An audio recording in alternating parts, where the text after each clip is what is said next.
Hey, what's up, guys? So, Andre Roye, three-star tackle out of Maryland, has decided to stay in state, decommitting from Penn State, and he has been flipped to Maryland.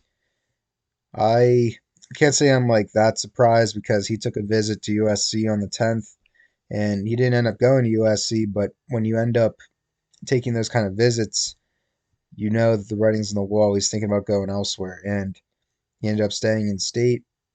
Uh, I wonder why he left Penn State, if he thought he wouldn't get a ton of playing time, or whether he thought like he just didn't like it as much as he thought he would, or I don't know. I mean that's an interesting thing. I always wonder what goes through recruits' heads sometimes, but overall, this isn't a make or break prospect. He's 6'6", 320. He's more of kind of like a big piece of clay that will be tried that people will try and mold.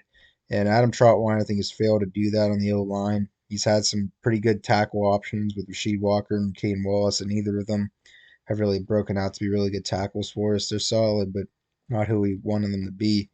And when you look at the O line and the future of the O line, Drew Shelton will definitely be ahead of Roy if Roy decided to go to Penn State, and Landon Tangwall. So like I wonder if Roy just thought like, hey, there are a couple good guys ahead of me. Maybe I should look elsewhere. And yeah, so overall, this class is still a really good class. With Roy's decommitment, though, I think we've fallen below Ohio State. And overall, it's still a really good class. If you are the number two team in the Big Ten as far as recruiting goes, it's better than Michigan.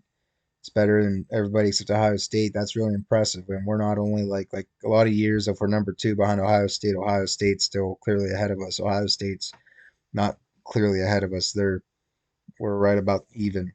So overall, losing Roy doesn't hurt that much.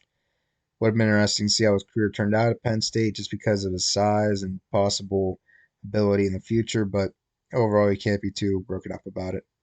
All right, thank you guys. We are Penn State.